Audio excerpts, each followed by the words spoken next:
En primer lugar, quiero agradecer al profesor José Rodríguez Elizondo por acompañarnos hoy día y acoger esta invitación de la universidad para conversar sobre la paz que nos fue y el conflicto en Medio Oriente. A nuestra ex ministra de Relaciones Exteriores, Soledad Alvear, por acompañarnos hoy día, al presidente del Consejo del ILRI, Patricio Leiva, y también al director de su instituto, don José Miguel Cruz. Agradecerles a todos, a los que están en esta videoconferencia y también a los estudiantes que están en aula dándonos esta mañana.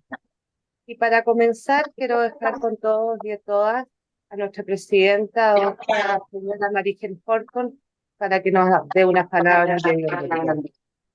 Muchas gracias, vicerrectora. Bueno, desde luego sumarme a los saludos que ha hecho la vicerrectora de las notables personalidades que tenemos hoy día para abordar un tema que de suyo es muy importante y hacerlo precisamente gracias a esta conferencia y conversación que pretendemos desarrollar entre quienes están en el panel acá, pero además, por cierto, nuestros invitados especiales que están escuchándonos y participando en esta actividad, nuestra comunidad universitaria, nuestros estudiantes también y nuestros docentes. Y digo que esta es una ocasión tremendamente especial. Contar con José Rodríguez Elizondo, amigo de la casa, pero un notable pensador, diplomático, académico, Premio Nacional de Humanidades y de Ciencias Sociales del año 2021, que permanentemente nos ha apoyado en estas iniciativas que como universidad inserta en el mundo estamos desarrollando desde hace tiempo. Hacerlo también con la presencia de Soledad Alvear, que además de haber sido una extraordinaria canciller, una mujer del servicio público desde tantos años, una ministra de Justicia reconocida, fundadora de la institucionalidad en temas de mujer, además académica, prestigiada, senadora, en fin, amiga de la casa, ¿no es cierto?, y amiga de nuestra universidad. Y justamente este es un contexto extraordinariamente especial en el cual yo quiero reconocer que me siento muy afortunada gracias a un lamentable hecho que nuestro rector Gutenberg Martínez no pudo, a pesar de que tenía toda la intención, estar presente en esta sesión y me solicitó que los acompañara yo en su representación como universidad. Gutenberg está en este momento en una actividad que dice relación con nuestro quehacer universitario y nuestras responsabilidades académicas fuera de Chile. Por tanto, a mí me ha correspondido la fortuna de poder estar en esta sesión. Y insisto que es la fortuna porque si escuchamos las palabras de la vicerrectora, ella presentó a otras dos personas que están aquí presentes en esta imagen, ¿no? Y me refiero justamente a quien conduce durante muchos años y fundó el Instituto Latinoamericano de Relaciones Internacionales, que nos ha posicionado como una universidad inserta en el mundo, que nos han llevado a reflexionar durante muchos años, más de una década, como es el caso de Patricio Leiva. Patricio Leiva fue el fundador y el director del IRRI durante muchos años, ingeniero comercial de la Universidad de Chile, con estudios de doctorado en desarrollo económico en la Universidad de París, exdirector de estudios y de relaciones económicas con Europa del Ministerio de Relaciones Exteriores de Chile, ex embajador ante la Unión Europea y la Ronda Uruguay de la Organización Mundial de Comercio, coordinador de las negociaciones para el acuerdo de asociación con la Unión Europea y el Tratado de Libre Comercio con la Asociación Europea y en general, un hombre de tremenda trayectoria que ha hecho un camino enorme y fecundo en esta decisión de nuestra universidad de muchos años, de mostrarnos como no solo preocupadas del saber, sino que también del reflexionar y de insertarnos en un mundo que tiene sus complejidades, ¿no? Y hoy día asume otra tarea más importante aún, que es precisamente ser presidente del Consejo Académico de nuestro instituto. Así es que un homenaje y una alegría, Patricio, de saber que seguimos contando con tu aporte de siempre y hoy día desde una visión mucho más desde arriba, ¿no? Para poder acompañar la dirección del ILRI por parte de José Miguel Cruz, que hoy día ya está a cargo de dirigir el instituto, y que también sabemos muy bien que no solo va a poder ejercer la tarea que Patricio desarrolló durante tanto tiempo, sino que la va a complementar, la va a profundizar y nos va a abrir nuevos caminos. Un abogado licenciado en Ciencias Jurídicas y Sociales de la Universidad Católica de Chile, graduado en la Academia Diplomática Andrés Bello, ex diplomático de carrera, que ha desempeñado diversas funciones en las direcciones de política bilateral y la de asuntos consulares de inmigración en el ministerio, y que a contar del 1990 ejerció funciones directivas en la dirección de personal y posteriormente durante sus periodos en Chile asumió sucesivamente la dirección general administrativa. En el exterior, José Miguel cumplió funciones en Nueva Zelanda, en Argentina, en la ex Unión de las Repúblicas Socialistas Soviéticas, en Bolivia, en Venezuela. Fue consejero y ministro consejero en las misiones permanentes de Chile ante Naciones Unidas y la Organización de Estados Americanos. Ya en el grado de embajador, representó a Chile ante los gobiernos de Canadá, Suecia y Noruega. En fin, decirles que nos sentimos tremendamente gratificados del aporte de cada uno de ustedes durante todos estos años. Con Pepe Rodríguez hemos contado con su visión y su acuciosa inspección de lo que ocurre en el mundo cambiante, tremendamente cambiante, y hoy día particularmente. Con Soledad Alvear, ¿para qué decir? Y aquí me atrevo a hablar en términos también personales, una mujer que no solo ha colaborado con las grandes tareas del país, sino que también con la parte humana, con el desarrollo de las instituciones, y que ha sido una persona que me ha orientado en la vida en muchas cosas. Soledad, gracias por estar hoy día aquí. Qué bueno tenerte en nuestra universidad, también compartiendo finalmente con lo que vamos a compartir hoy día. La paz que no fue. La paz que no fue, pero que tendremos que ser lo suficientemente serios, responsables desde la academia, desde la universidad, para poder construir una paz con nuevos comportamientos, con nuevas visiones y sin duda el aporte que hoy día nos hace José Rodríguez Elizondo una vez más probablemente va a ser muy trascendente. No es menor que hoy día contemos contigo, José, Pepe, con Soledad, desde luego con nuestro presidente del Consejo del Instituto Latinoamericano para las Relaciones Internacionales y desde luego también con nuestro flamante nuevo director, un equipo concernido y comprometido con la vida y el mundo. Muchas gracias y si les parece, discúlpenme lo largo, pero estoy entusiasmada. Le dejo la palabra entonces a nuestro director del ILRI, don José Miguel Cruz. Gracias. Gracias, Presidenta, por sus conceptos, por sus generosas palabras y desde luego saludar a cada una de las distinguidas integrantes de este panel, que todo un honor compartir con personalidades como ustedes. Ustedes saben que es así, no es un decir, sino que para los que tienen la trayectoria pública y privada que ustedes han tenido, creo que siempre va a ser un aporte y la vigencia permanente en los grandes temas que se debaten hoy a nivel nacional. Ustedes siempre están presentes. De manera que es un lujo para mí, un honor poder integrar este equipo. Y desde luego saludar a Patricio Leiva como nuevo presidente del Consejo Directivo y que gracias a sus orientaciones también estoy acá participando con ustedes. Es difícil agregar a la presentación tan bien realizada respecto a lo que es nuestro invitado de hoy, que es el profesor Rodríguez Elizondo. Yo solamente para agregar nomás un par de detalles para luego formularle directamente algunas primeras consultas para iniciar la conversación. Solo quería decir que nuestro escritor, periodista, abogado, académico y diplomático ha escrito entre sus últimos libros, solo destacar que figura en la vía constitucional a la revolución en 2022, El día que me mataron, Memoria del 2020, Historia de la relación civil-militar en Chile del 2018, Todo sobre Bolivia Después tiene historia, 2 demandas, Perú y Bolivia contra Chile, guerra a las Malvinas, noticia en desarrollo, de Charaña a La Haya en 2009. En fin, ya hay una larga lista de premios que él ha recibido a través de una dilatada trayectoria como escritor y como diplomático y hombre de letras. Realmente es un lujo. Yo solamente quisiera, entrando en materia,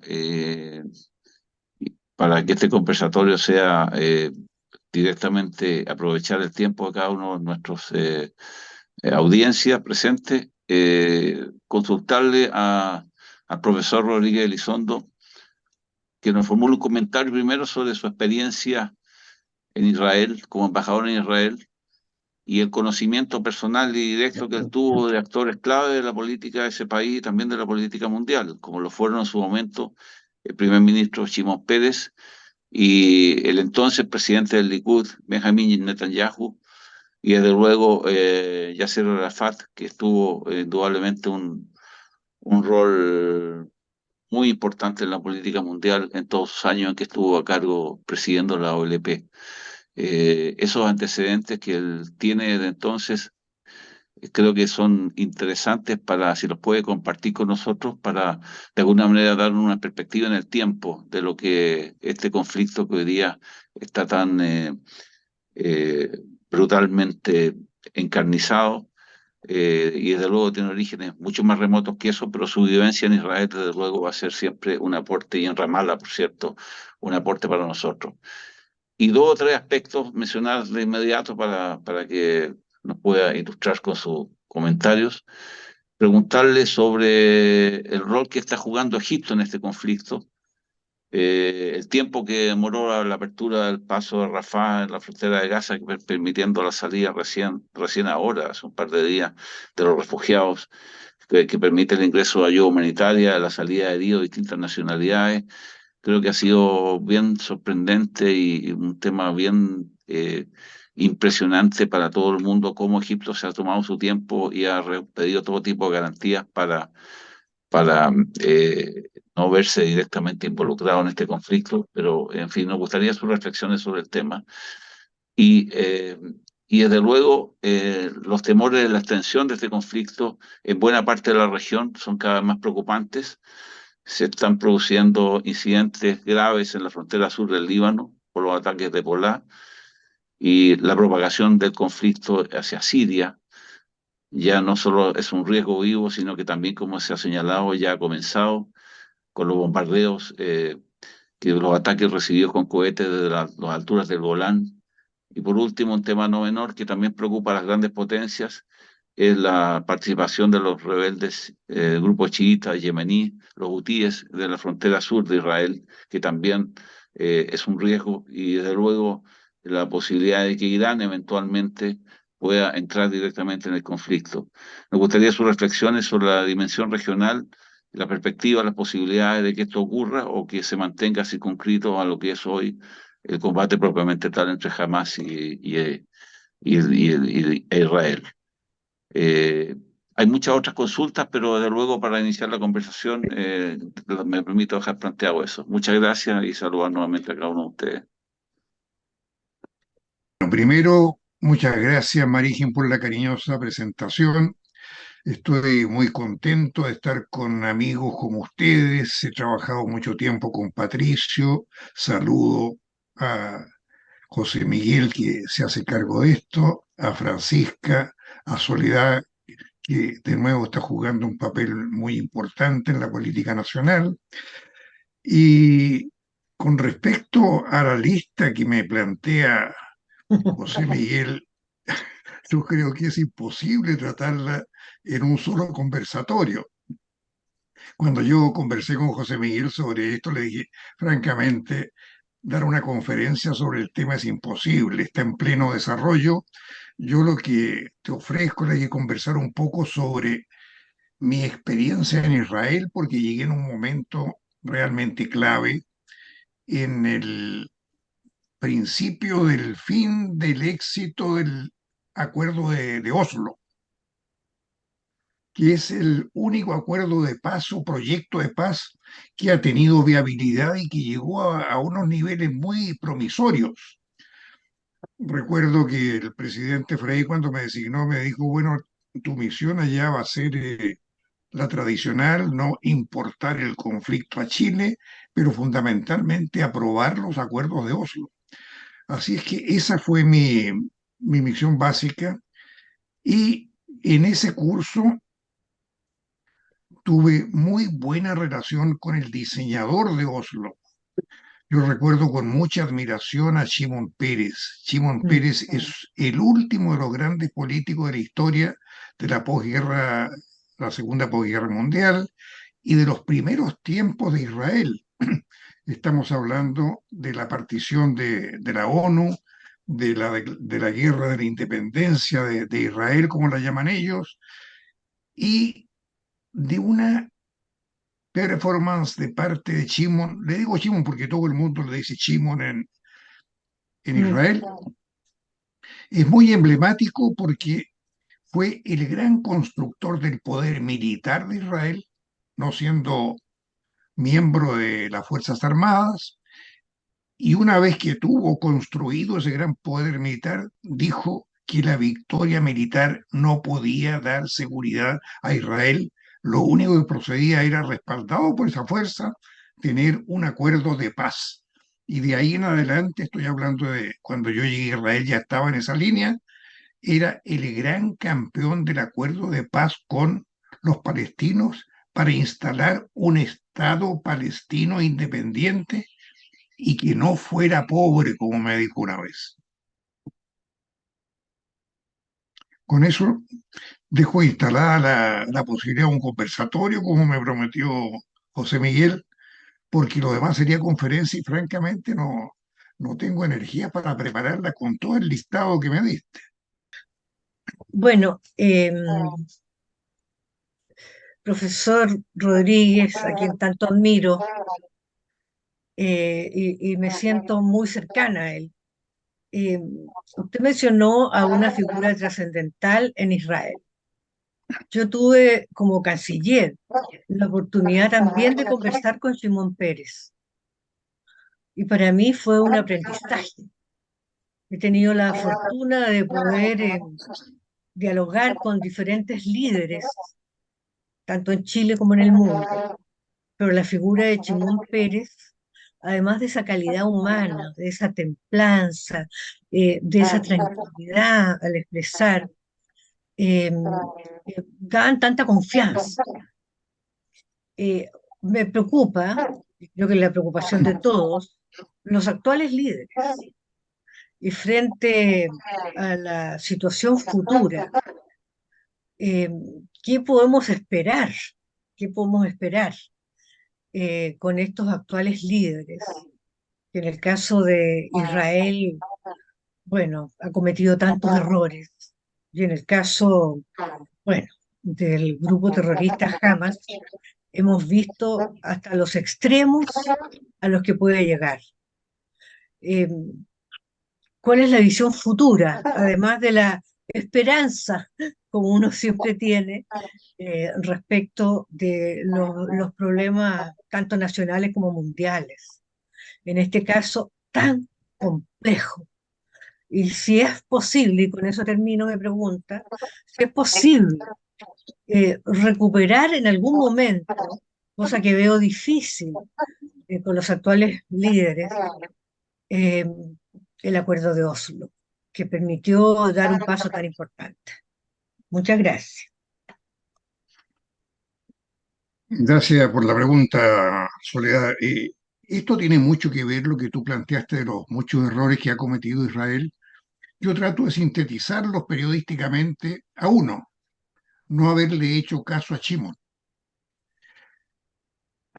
Shimon actúa sobre la base de que con el poder militar que ya tenía, la única posibilidad de seguridad para Israel, para la región y básicamente global, como lo estamos viendo hoy día, estaba en un proceso de paz en que, como todo proceso diplomático, político, alguien tenía que ceder, alguien tenía que ganar y viceversa. Aquí no había juego suma cero, sino que había juego de suma variable. Sus enemigos estaban en el sector religioso ultraortodoxo y estaban en el liderazgo emergente del Likud, personalizado en Benjamin Netanyahu. Netanyahu tenía como base electoral el voto de los religiosos, que fue uno de los errores históricos, pero en la época era necesaria de Ben-Gurion, de haberle dado personería política a los partidos religiosos, es decir, a las religiones que tuvieran partidos políticos.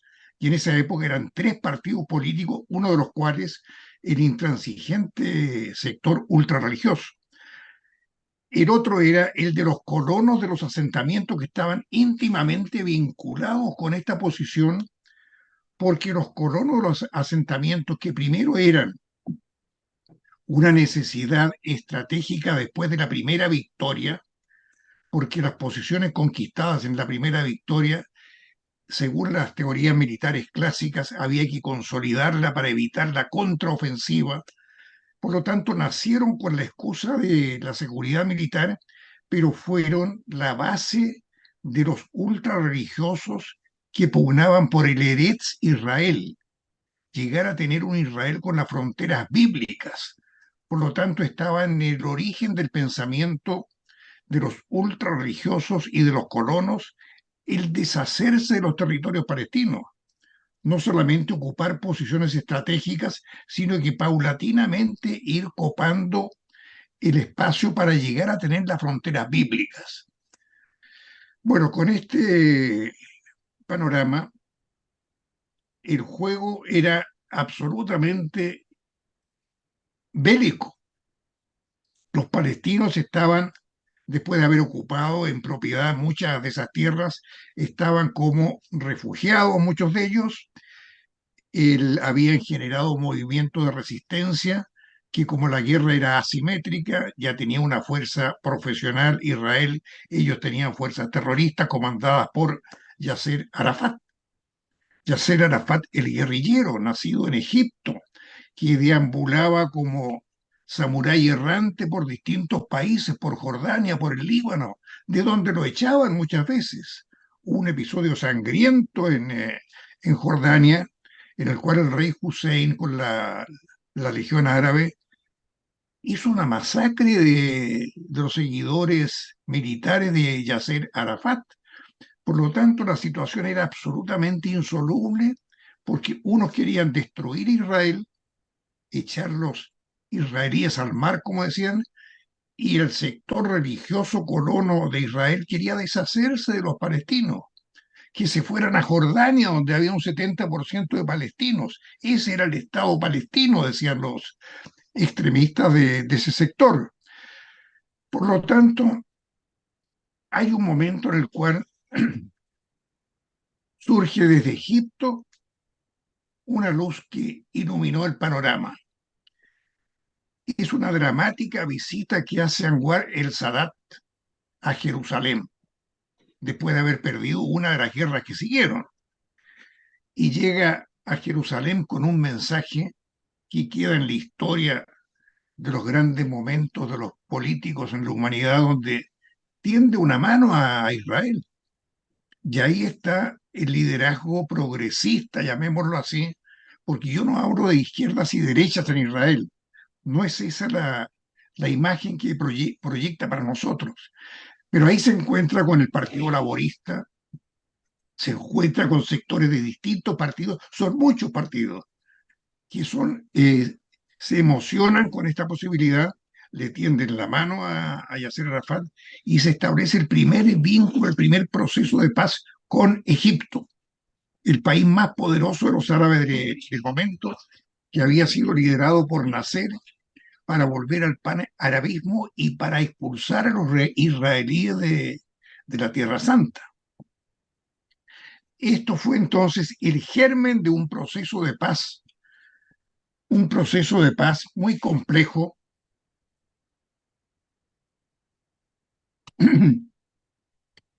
y empieza a fraguar en 1991 en Madrid, con una conferencia en la cual se produce lo elemental. Israel bajo el mando de Yitzhak Rabin y de Shimon Peres como canciller y segundo hombre del poder en el gobierno, reconoce a los palestinos como entidad protonacional y por lo tanto reconoce a la OLP de Yasser Arafat, el que yo he denominado el samurái errante que combatía a los israelíes. Y al mismo tiempo, Yasser Arafat y la OLP reconocen a Israel, es decir, aceptan que Israel sea un poder instalado en la zona. Vean ustedes qué cosa más elemental. Había concesiones recíprocas de algo que parecía de perogrullo. Reconozcamos que existimos. Y de ahí en adelante, entonces, se entabla un gran proceso diplomático que se expone a la luz pública en 1993 bajo el logo de los acuerdos de Oslo, usando la diplomacia noruega como facilitadora. Hay un documental muy interesante en Netflix sobre este tema. Las delegaciones de la OLP y la delegación del gobierno de Rabin acuerdan un proyecto de largo plazo gradual. Esto de la gradualidad fue muy combatido por algunos, en virtud de la cual se comprometían los israelíes a devolver territorios ocupados, los palestinos a abandonar todo proceso militar, todo proceso de agresión y dejar para ciertas etapas futuras problemas tan graves como el retorno de los refugiados, el estatus jurídico político de Jerusalén y otros que en este momento no recuerdo. Esto empezó a avanzar. Devolver territorios ocupados para los ultrarreligiosos y para los colonos era realmente gravísimo. Marcaba algo que no se puede categorizar como derecha e izquierda. Estamos viviendo otro esquema político. Y de ahí viene un momento que marca la historia. Un religioso judío asesina a Yitzhak Rabin, el jefe político que estaba dirigiendo el proceso de los acuerdos de paz. Asume como primer ministro interino Shimon Peres y surge de inmediato como el rival de Shimon Peres, nada menos que el gobernante actual, Benjamin Netanyahu. Y Shimon Peres fue famoso en la historia de Israel porque era el que tenía más aceptación intelectual, pero que perdía todas las elecciones. Esta elección la perdió por un punto. Él dice en sus libros que le aconsejaron que tuviera una campaña electoral suave, es decir, que no fuera vibrante, agresivo. Su natural personal era ser más un profesor que ser un candidato agitador de masas, no era eso. Y los israelíes vieron que frente a los atentados terroristas que se incrementaron en este lapso, porque tampoco los ultras palestinos querían reconocer a Israel y querían compartir territorio con Israel. Por lo tanto, hay una oleada de atentados terroristas que va minando las bases populares de Shimon y va aumentando el caudal electoral de Netanyahu. Este es un gran secreto que rige hasta hoy. Un binomio atentado terrorista, represalia dura de Israel y más votos para el que está planteando que más dura debe ser todavía la represalia. Entonces, en esa instancia yo llego a Israel, defensor de los acuerdos de Oslo, tomo contacto con Shimon. Tenemos una muy buena relación que va más allá de la relación de un embajador con un líder político. Yo muchas veces me he preguntado por qué y le echo la culpa que en la primera conversación él se dio cuenta que yo conocía la historia de Israel. yo no le quise decir qué era lo que aprendíamos los escolares de colegio de curas cuando nos enseñaban historia sagrada. Es decir, la historia sagrada que yo había aprendido era la historia de Israel. En segundo lugar, bueno, a todo escritor nos gusta que nos lea. Se dio cuenta, Chimón, que yo había leído un par de libros suyos, o sea, la pequeña vanidad del escritor. El hecho es que esto fue una relación especial que yo la grafico diciendo que le festejé su 75º cumpleaños en mi residencia, invitando al GRULA, al Grupo Latinoamericano. En ese contexto, y para cerrar esta intervención, porque no estoy en una conferencia, cosa que le recuerdo a José Miguel, sintetizo esta relación y la franqueza política en una pregunta que le hice a Shimon. ¿Cómo son sus relaciones con Netanyahu? Y él, con su estilo sentencioso, oblicuo, pero muy claro, me dice, mire, embajador, con Sharon se puede conversar. ¿Qué me estaba diciendo? Que el guerrero por antonomasia, que venía de una performance horrible en el Líbano con la masacre de Sabra y Chatila, pero que era un militar, básicamente, y no un político, me decía que con él podía conversar. Tácitamente no lo podía hacer con Netanyahu, que estaba empeñado en enterrar el proceso de paz, pero que no podía hacerlo públicamente porque su proceso de paz estaba apoyado firmemente por los Estados Unidos, el principal apoyo y soporte de Israel, incluso en lo militar. Entonces, cierro acá, José Miguel, para que sigamos el conversatorio. Eh, Entiendo que eran algunas preguntas, algunas consultas de la audiencia. Sí, tengo yo acá registrada una pregunta que quisiera transmitir, que es de una persona. ¿M? La voy a leer, por favor. Dice lo siguiente: ¿qué puede hacer Israel? Pregunta la persona, para defenderse de una organización terrorista, se refiere a Hamas, que habita un territorio fuera de Israel, que controla después de un sangriento golpe de Estado, derrotando a las autoridades palestinas legales de Gaza. Es necesario destacar que Hamas, dice, siempre ha utilizado a la población palestina como escudo para protegerse de sus enemigos. El objetivo de Hamas no es territorial, sino que pretende eliminar o matar a todos los judíos, independiente de dónde vivan. En sus ataques no ha respetado nunca a la población civil de Israel. Su último ataque del 7 de octubre asesinó a más de 1.500 personas, incluyendo mujeres, niños y ancianos. Estos asesinatos, dice, constituyen la mayor matanza de judíos en un día realizada desde la derrota del régimen nazi. Dado que Hamas sigue utilizando a la población civil como escudos humanos, la pregunta del auditor es la siguiente: ¿qué es lo que puede hacer el Estado de Israel en este sentido para proteger a la población que reside en su territorio? Esa es la pregunta que llegó a través de la internet, perdón, del correo electrónico. Bueno, esa era la situación en Israel desde el año 1948, término de la guerra de la independencia, como la llaman los israelíes, cuando el líder era David Ben Gurión.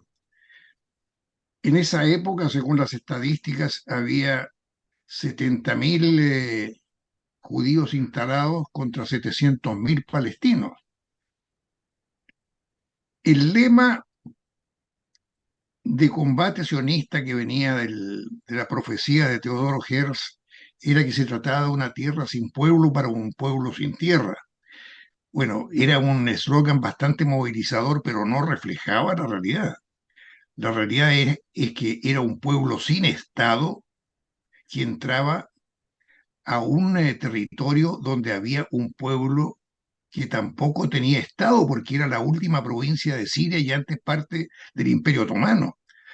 Por lo tanto, sino uno ve la realidad nos dice que había un sector judío muy organizado, con liderazgo propio, que entraba a un país que se lo había otorgado, a un territorio que se lo había otorgado la ONU en la partición de 1947, y que como era una organización coherente y con liderazgo, tomó el sector que le correspondía de inmediato, como diciendo, esto no me lo van a ofrecer otra vez, así que yo lo tomo, declaró la existencia del Estado judío de Israel y naturalmente quienes no tenían un liderazgo no pudieron hacer lo mismo para establecer un Estado palestino de Israel.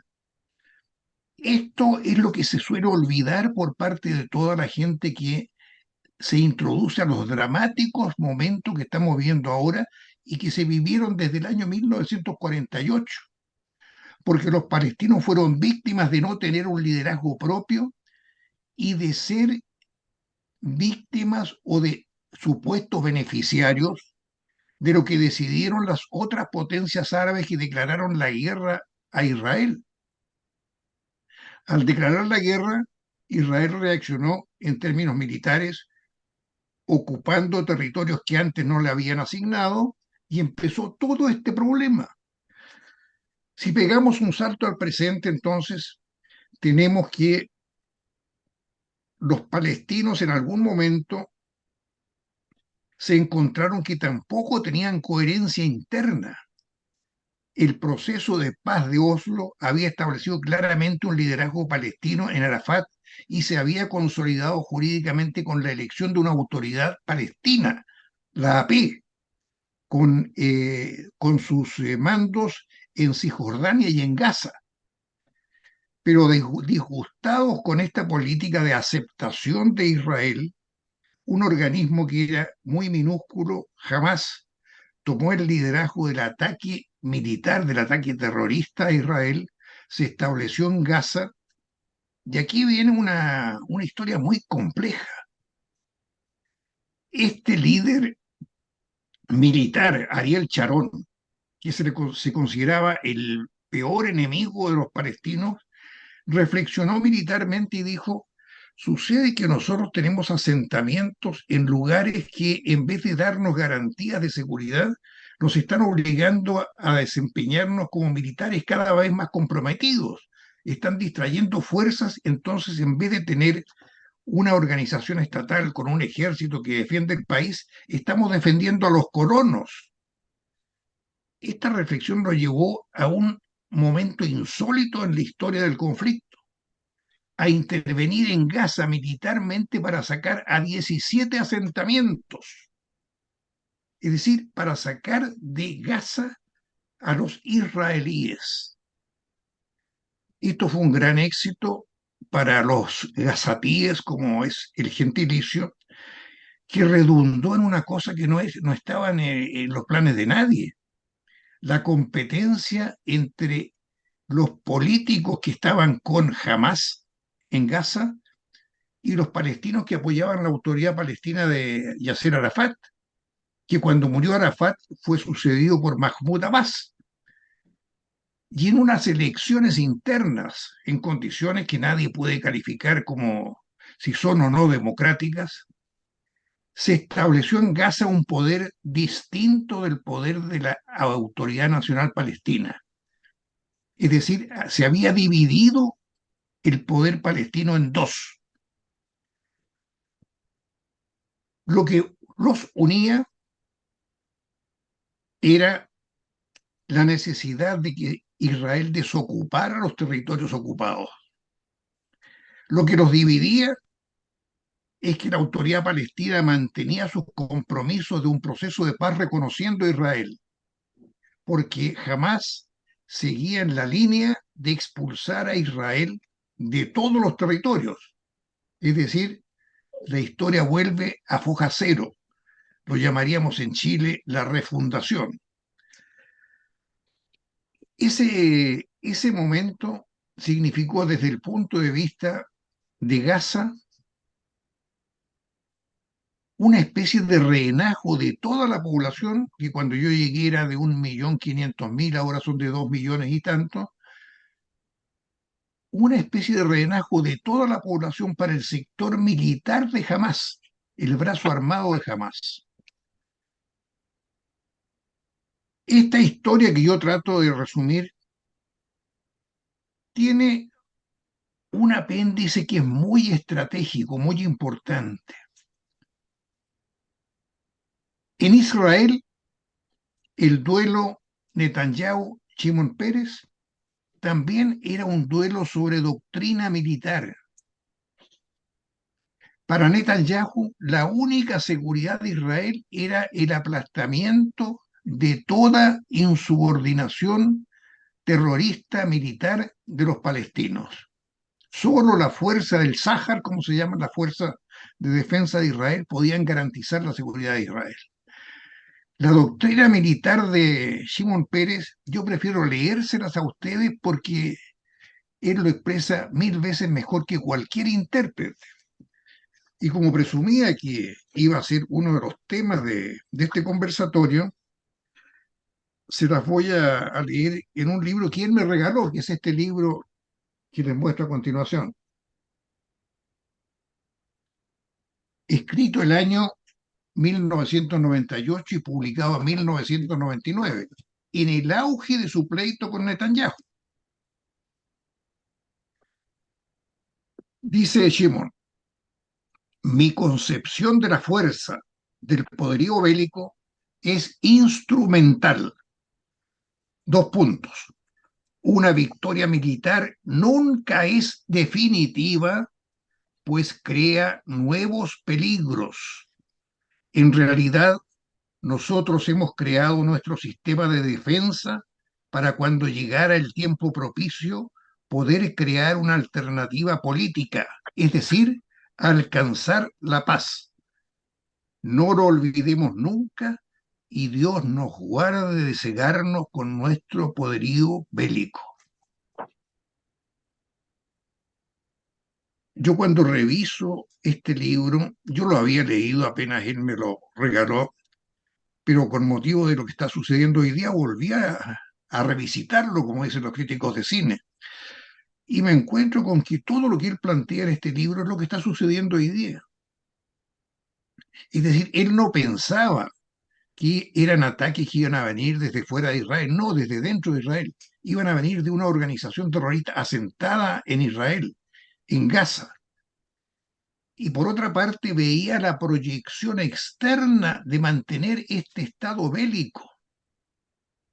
Y cuando yo estaba en Israel, él creó el Centro Pérez para la Paz.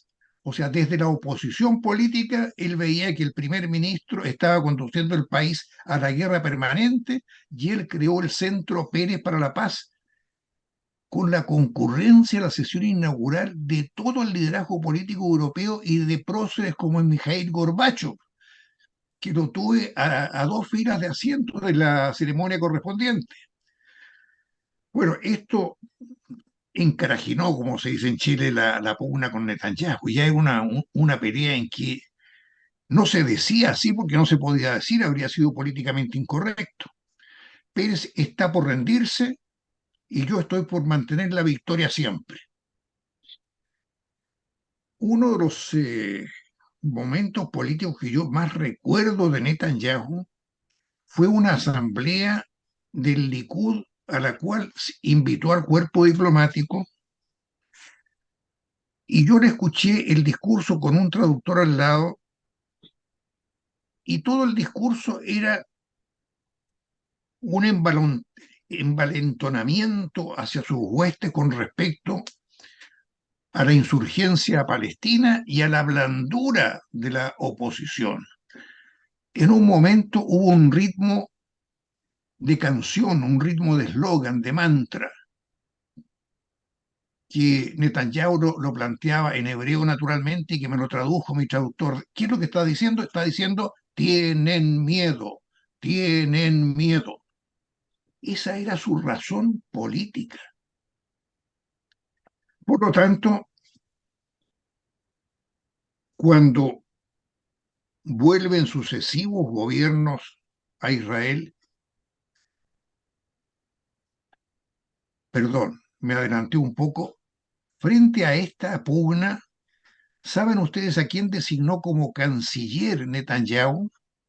Para no decir estoy en contra total del proceso de paz, a Ariel Sharon.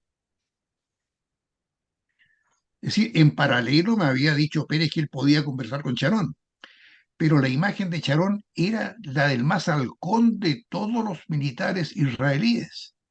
Y a ese halcón lo designa como canciller Netanyahu, que era su réplica a la acción política de Shimon. Sharon llega ya designado, declara ante la prensa algo que me pareció fantástico. Nunca le daré la mano a Arafat.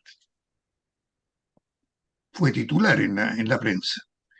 Después de esto cita una reunión ya como canciller al cuerpo diplomático y ofrece, después de su perorata, que fue muy patriótica, Jerusalén es la capital indivisible y eterna del pueblo de Israel, era uno de los eslogans de él. Yo en una mesa con mis compañeros del Grula le digo, yo le voy a preguntar por lo que dijo hace poco sobre no darle la mano a Arafat. Me quedaron mirando como que era una broma mía, pero yo estaba actuando ahí en mi doble función de diplomático y periodista. Y me acerqué a Sharon. Después del término de la reunión, le dije, mire, canciller, usted dijo ayer que no le iba a dar la mano a Arafat. Usted es real esto, usted lo ratifica.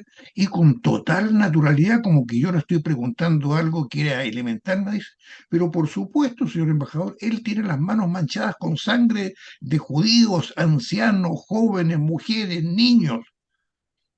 Bueno, esa fue su respuesta, como diciendo que qué perogrullada me está preguntando. Bueno, ahí estaba la clave. Designando a Sharon rompía toda posibilidad de diálogo con Arafat, que era el interlocutor de Israel en el proceso de Oslo. Entonces, el proceso de Oslo, a esa altura de mi permanencia en Israel, naturalmente nadie daba un 5 por el proceso de Oslo, hasta que se produjo una elección. Y en la elección,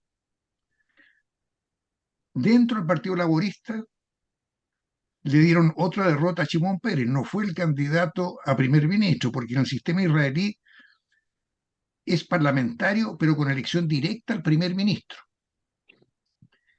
Y los laboristas postergaron a Shimon y designaron como su candidato al primerazgo a Ehud Barak. Ehud Barak, ¿cuál era su prestigio político? Y esto también es otra característica de Israel. Era el militar más condecorado de Israel. O sea, el supermilitar. Y del Partido Laborista. Y esto tiene antecedentes históricos ahí, porque los primeros gobernantes de Israel eran socialistas. En los kibbutz se practicaba el colectivismo, incluso en la educación de los niños. Bueno, ese es otro gran tema que podemos conversar. Ehud Barak lo primero que hace es resucitar el proceso de paz, pero con otro nombre. Se pone de acuerdo con Bill Clinton, que había apoyado ardorosamente el proceso de paz, y ahí vienen las conversaciones de Camp David. Estamos hablando ya al filo del año 2000. Y las conversaciones de Camp David están en Arafat, Ehud Barak, Saeb Erekat, que era el canciller de Arafat, y Shlomo Ben-Ami, que era el canciller de Barak, y que también había tenido muy buena relación conmigo por motivos académicos. Él es un historiador y un tremendo conocedor de América Latina. Hablaba castellano mejor que nosotros. Había nacido en Tánger, Marruecos. Y me contó Shlomo cómo habían sido las reuniones. Las reuniones eran uno con el Corán y el otro con la Torá, y Bill Clinton en un momento fue a buscar la Biblia. Es decir, ahí otra gran característica de esto que estamos viendo. No hay solución sin un diálogo interreligioso. Pego un salto aquí a otra experiencia mía. Yo estaba en Israel cuando llegó el Papa Juan Pablo II. Le pregunté a Shlomo, con quien a veces almorzábamos, ¿qué te parece que venga el Papa católico a Israel?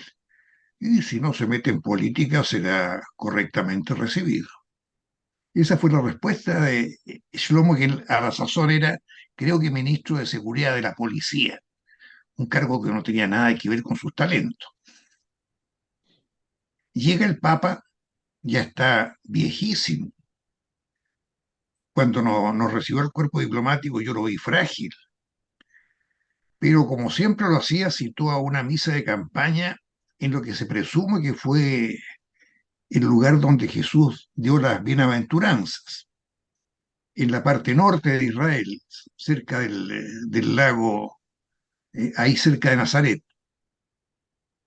Miles de personas, árabes, judíos.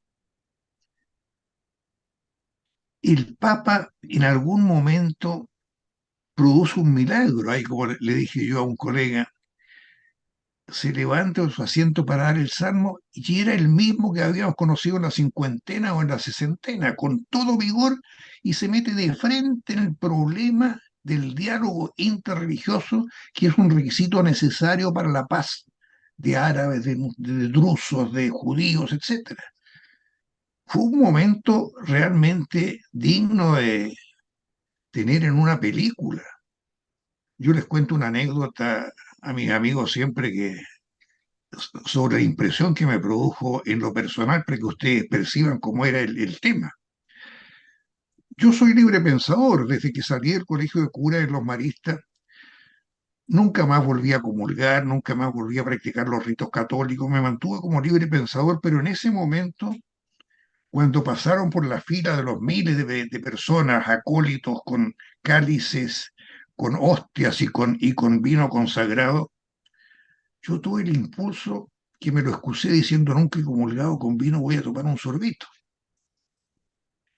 Y tomé uno de esos copones que higiénicamente no era muy recomendable, ¿no? ¿Cuántos habían bebido de ese vaso? Y tomé un vaso y me vino un momento de angustia diciendo, caramba, y esto producto de la cultura católica, ¿no? He cometido un sacrilegio. Y se lo comenté a mi colega argentino que si no era de una orden religiosa, era Opus Dei, por ahí andaba, era muy ortodoxo en lo católico. Se quedó un poco sorprendido y estábamos viajando de vuelta a nuestras residencias y apenas yo entro siento un llamado telefónico que era él. Y me dice, te agradezco, Pepe, lo que me has contado, porque lo que tú me has contado es un milagro. El Papa hace milagros grandes o chicos. Esto es un milagro pequeñito, pero es un milagro. Y ahí me enseñó que pontífice quería decir el que hace puentes. Este es un puente que hizo contigo con el mundo de la iglesia. Bueno, me dejó tranquilo, no había cometido un sacrilegio, pero ese fue el impacto del diálogo interreligioso. Cierro esta pregunta con mi siguiente conversación con Shlomo Ben-Ami. Lo estoy condecorando en la residencia con una orden, no era la Bernardo Higgins, era otra orden, Soledad debe saber cuál es. Y tuve ahí un proceso de petición de la condecoración por tal y cual motivo, etc. Y en la conversación yo le digo, bueno, Shlomo, ¿y qué te pareció la visita del Papa? Se metió en política. Y la respuesta de él, el Papa es un santo en cualquier religión. Shlomo era tan libre pensador como yo. Y me dijo, es un santo en cualquier religión, caramba. Ahí entonces yo dije, esto significa que el diálogo interreligioso es una clave política mucho más importante que la que cualquiera puede pensar desde fuera de Israel. Bueno, Hay otra pregunta de Jaime Linker, que además manda muchos saludos al profesor. Dice lo siguiente, a propósito de diálogo interreligioso, ¿cuál es la influencia en los hechos actuales del fundamentalismo islámico? ¿Y cómo cambia su visión de lo que usted ha vivido anteriormente? Bueno, esto me permite pasar al otro lado de la muralla, el fundamentalismo islámico y Hamás. Hamás es un representante del fundamentalismo islámico. El fundamentalismo islámico no recibió al Papa Juan XXIII Juan Pablo II cuando llegó a Israel, lo recibió puertas afuera. Los religiosos, los rabinos, lo recibieron puertas adentro y según me dijo Shimon Peres en su estilo sentencioso, con esto han terminado 2000 años de rencor y de diferencia con el Vaticano, con la cristiandad. Es decir, éxito completo desde el punto de vista de la religión judía, de la cultura judía, pero no así de la fundamentalista de la religión islámica. La religión islámica siguió seguramente considerando que el Papa no era muy amigo, no conversaron con él. Yo recuerdo una escena en las puertas de una mezquita y eso daba la pauta de que el fundamentalismo laico era irreductible. Y ser irreductible significaba, no estamos nosotros con la gente de Arafat, con la gente de la Autoridad Palestina, estamos con la gente de Hamas. Aquí viene el tema entonces de Hamas. Hamas no solo le ganó la pelea política en Gaza a Arafat, lo que ganó fue un estatus de organización que deja de ser una organización terrorista para convertirse en una organización superterrorista. Esta categoría de superterrorismo ha sido analizada por estudiosos de, sobre todo los Estados Unidos, para poner una diferencia entre lo que ellos llaman el terrorismo primitivo, le hace Baader-Meinhof, ETA, aquí diríamos el grupo mapuche de reivindicaciones. Estos estudiosos dicen que hay un superterrorismo que viene de la época de la diseminación nuclear, de la guerra bacteriológica, de las armas químicas y de la influencia del patrocinio de organizaciones religiosas o de países con consejo religioso. Jamás cumplía todas las expectativas. Estaba sentado en un lugar geográfico que equivale a un país pequeño. Es muy minúsculo Gaza. Yo estuve en Gaza y se recorre rápidamente. Son 40 kilómetros de ancho y ciento y tantos de largo. Tenía una masa social sobre la cual gobernar de 2 millones de personas. Tenía la posibilidad de ir más allá de grupos de fanáticos religiosos, de mártires suicidas. Tenían la posibilidad de configurar un ejército religiosamente adoctrinado, es decir, doctrina militar profesional y doctrina religiosa fundamentalista. Tenían el apoyo de Siria, Líbano y principalmente de Irán. Y aquí viene la geopolítica del Medio Oriente. En la geopolítica del Medio Oriente los rivales máximos son Arabia Saudita e Irán. Los iraníes no son árabes. Los iraníes son los descendientes de los persas. Entonces hay un elemento aquí en el cual hay que ir hilando muy fino entre qué tipo de islamismo practican los iraníes y los aliados de ellos fuera de Irán, los chiitas o los sunitas. Bueno, yo no me quiero meter en ese lío porque es complejizar demasiado y no soy ninguna autoridad en materia de querella religiosa. Pero ahí viene entonces un momento muy delicado porque Shimon ya les había dado a los israelíes el poder nuclear. O sea, su tarea cuando estaba por construir la fuerza había llegado hasta el poder nuclear. Con Pakistán, los árabes tuvieron estados con poder nuclear.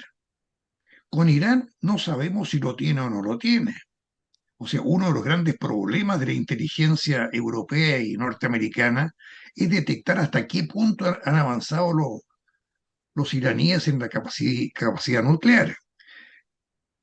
Pero lo que está claro es que Irán es el gran enemigo geopolítico de Arabia Saudita y de Israel. Aquí abro un paréntesis para relatarles a ustedes hasta qué punto esto es un tema estratégico vital para Israel. Gobernaba Menachem Begin, con antepasado, con pasado terrorista. Antes del Estado de Israel, él había sido el líder del Irgun, que era una organización judía terrorista. Llegó a ser jefe de Estado, mejor dicho, jefe de gobierno. El jefe de Estado es el presidente, que igual que los monarcas no tiene poder político directo. En ese momento gobernaba Saddam Hussein en Irak.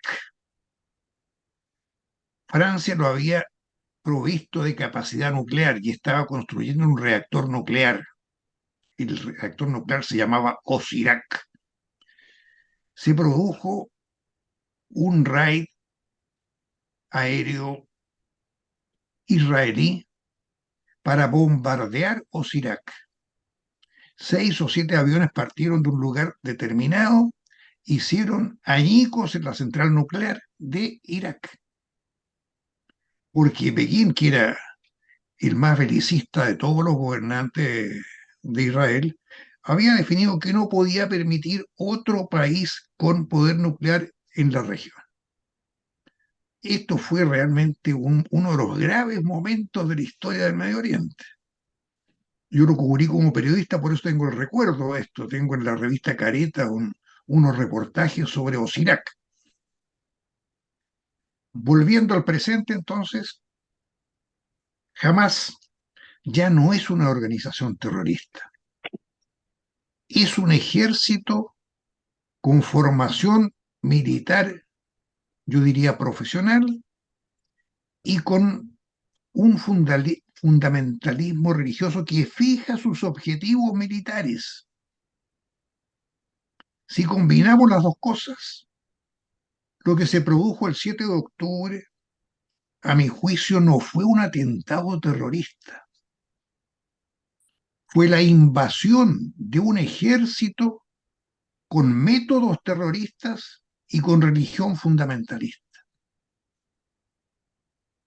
Los atentados que yo conocí en Israel, una bomba en un autobús con escolares, otra bomba en una pizzería, bueno, morían civiles. En el caso del autobús murió el chofer y no murieron los niños, quedaron gravemente heridos. Pero lo que sucedió el 7 de octubre ya no era eso. Eran 1.500 o 2.000 soldados que ingresaban a un país, es decir, lo invadían para asesinar.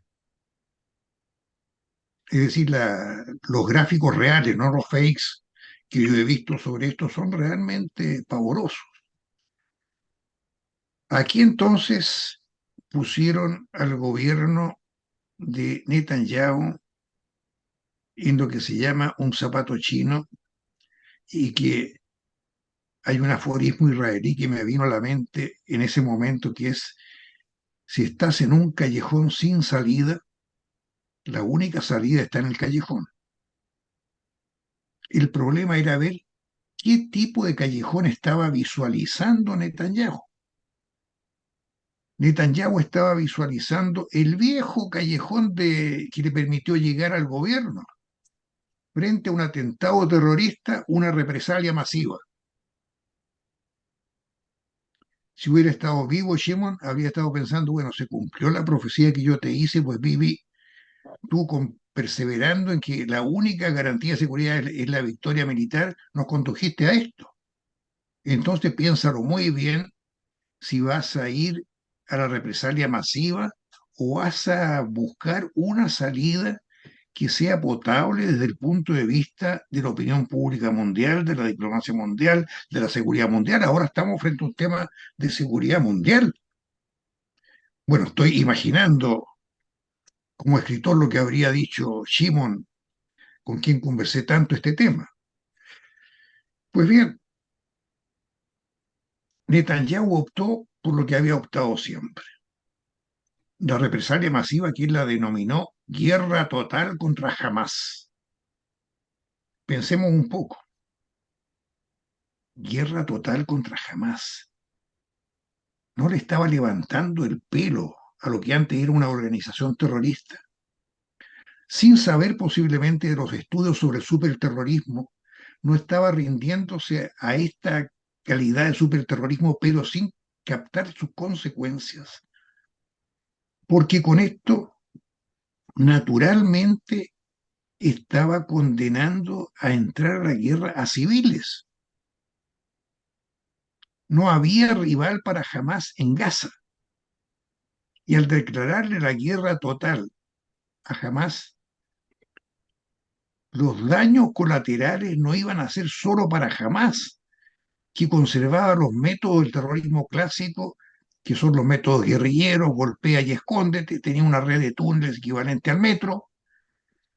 Por lo tanto, y esta es una reflexión totalmente personal, Netanyahu renunció a la supuesta ventaja que le daba ser reconocido en el mundo como país víctima. Durante muchos años, la publicidad de los organismos terroristas palestinos era que eran víctimas. Y los atentados terroristas pasaban más o menos colados por esta situación de injusticia demográfica, social y política de los territorios ocupados. Pero por primera vez, la opinión pública mundial tiene que rendirse a una evidencia que Israel ha sido invadido por un ejército de terroristas que han decapitado niños, que han violado mujeres, que han matado civiles. Yo pienso, claro, con sangre fría y a miles de kilómetros de distancia, aquí hay una ventaja, entre comillas.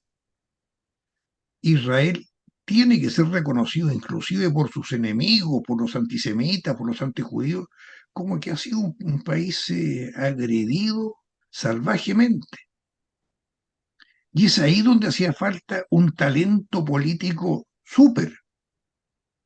¿Cómo reacciono yo? ¿Dónde está la salida del callejón? Bueno, esa ventaja se perdió.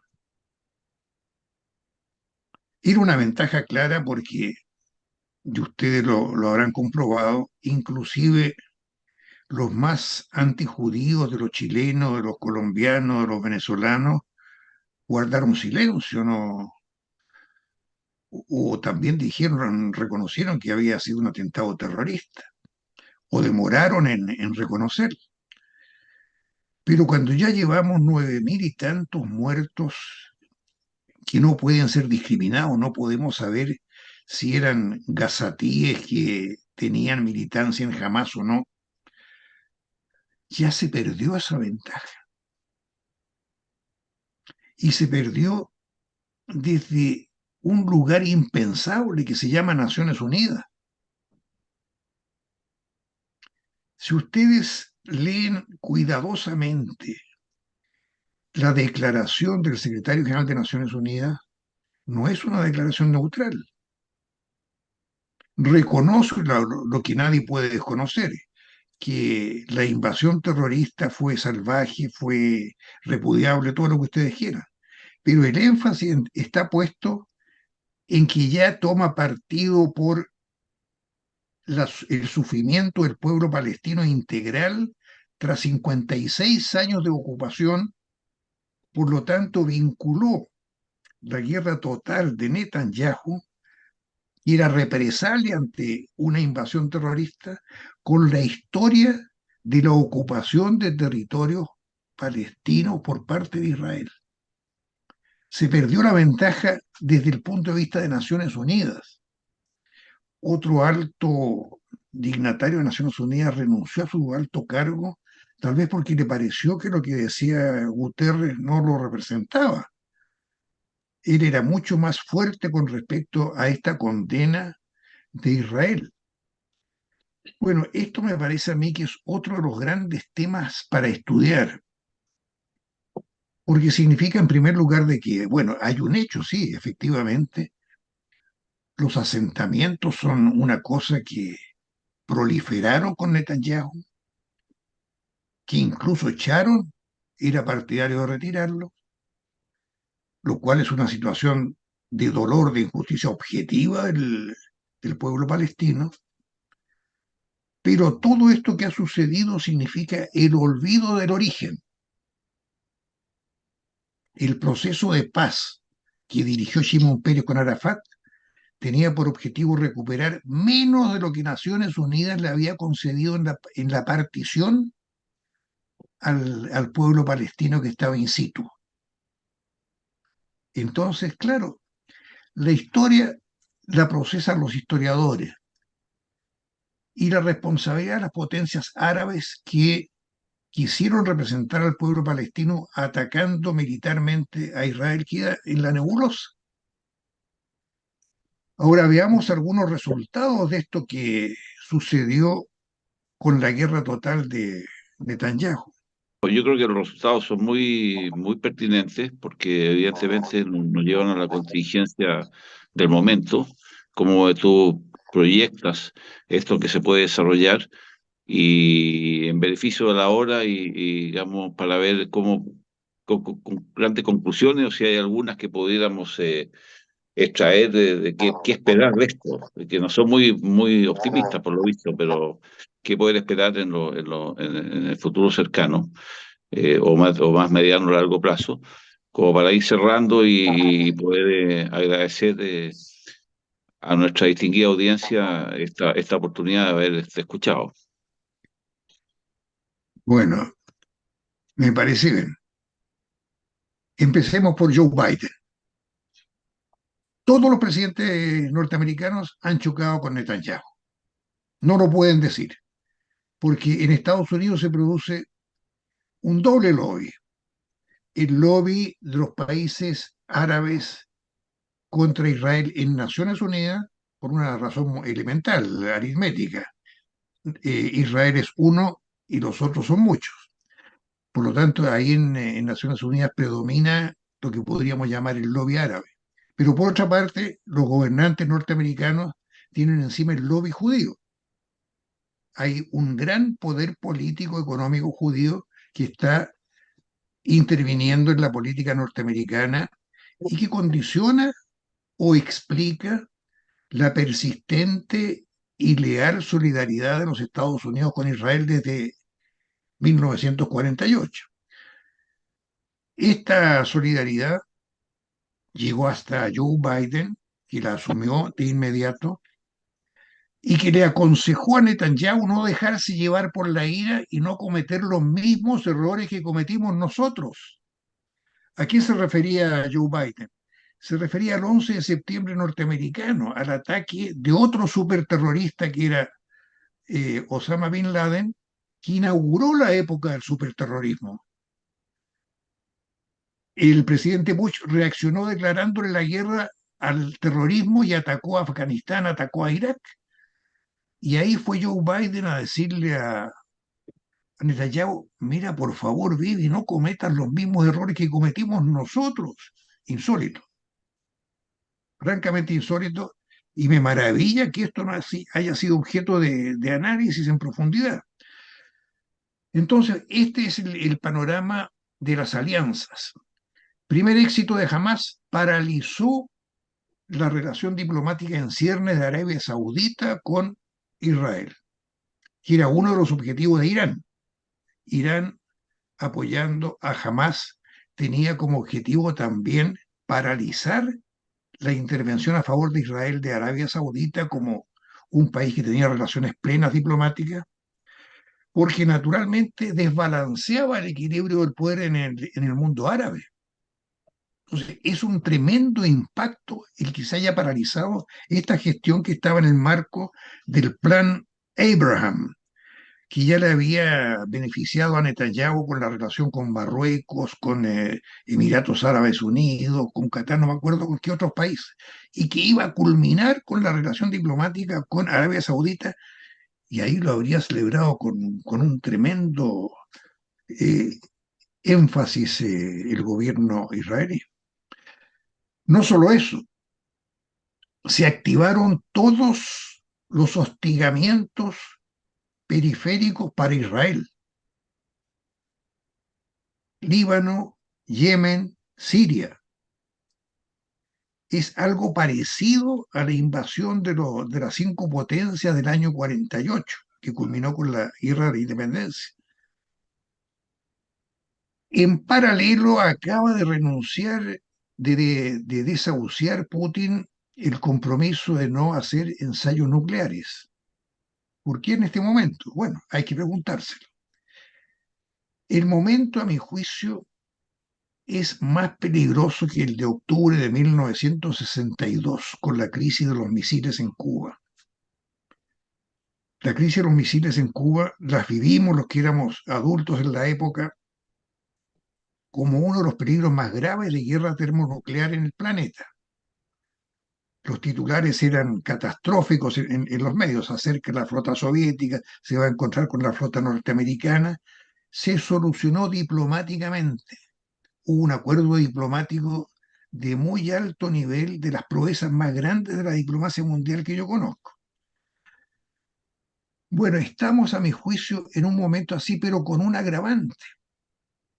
El orden de la Guerra Fría era un orden real, es decir, mantenía una disciplina más o menos satisfactoria entre los sectores que estaban alineados detrás de las dos potencias.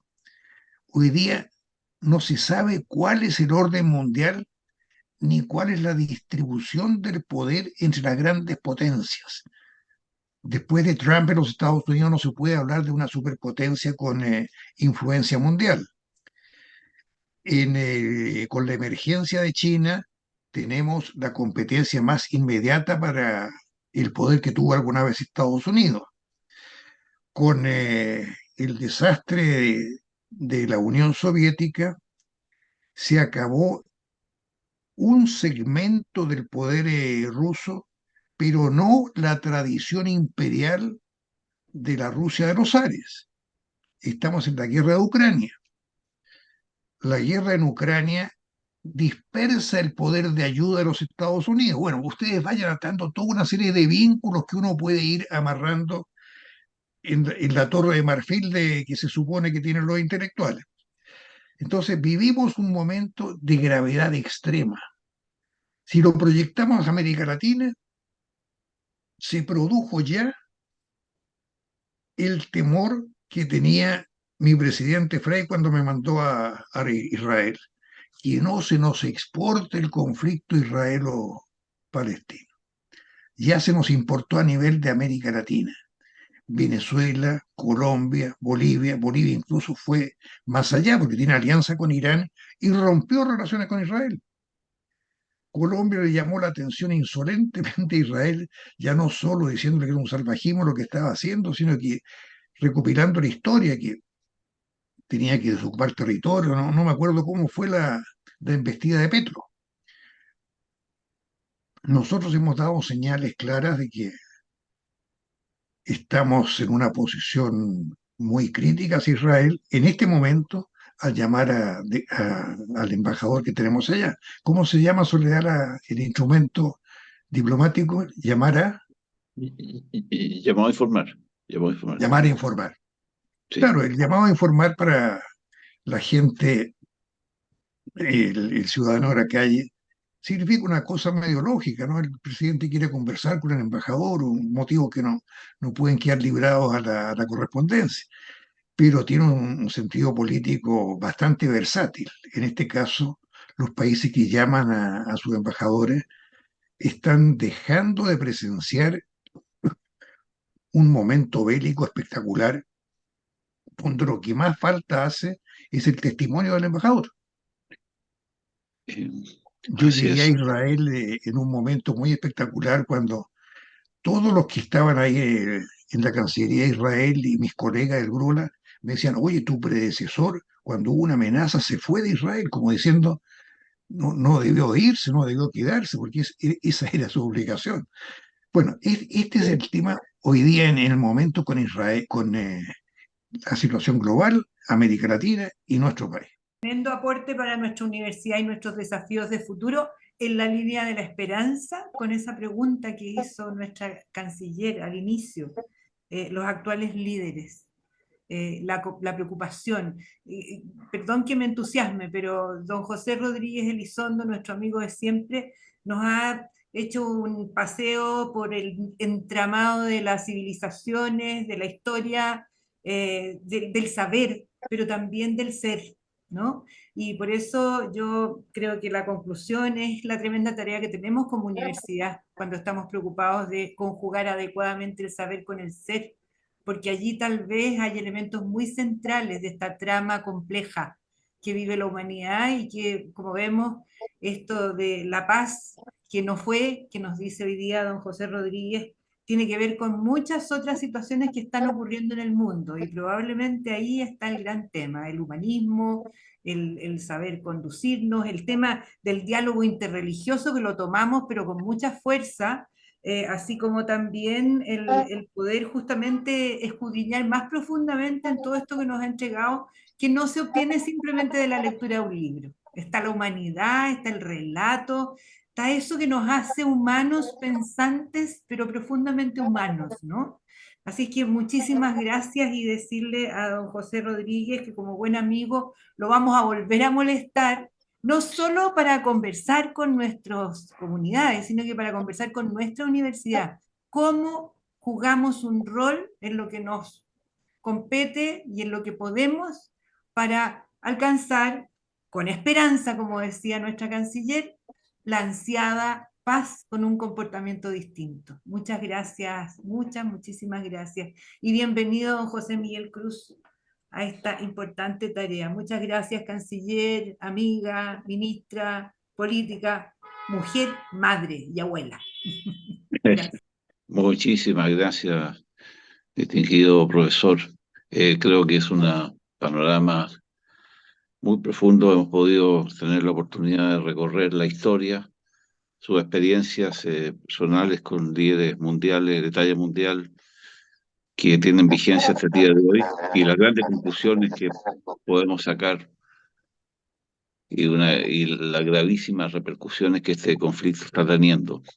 Y de luego que no ha sido ajeno a nuestra región, que se ha ido ya pronunciando país a país y uno a uno, y también es preocupante que América Latina haya tenido algunos países, en particular Bolivia, Venezuela, en fin, han tenido pronunciamientos bastante explícitos con Irán. Eh, en fin, agradecer desde luego los esfuerzos de la vicerrectora académica que ha estado muy presente, muy pendiente de la organización de este evento.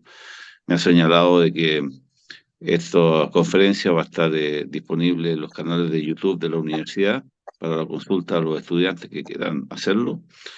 Y desde luego agradecer la participación de la presidenta y también de la ex canciller Soledad Alvear, que nos ha distinguido con su presencia, y don Patricio Leiva, como presidente del Consejo Académico del Instituto. Es un honor para el suscrito agradecerle en un nombre de todos al profesor Rodríguez Elizondo estas magníficas reflexiones que ha compartido con nosotros. Un afectuoso saludo para cada uno de los participantes. Bueno, me despido de ustedes, muchas gracias por la atención y como siempre ha sido un gustazo volver a ver a los viejos amigos.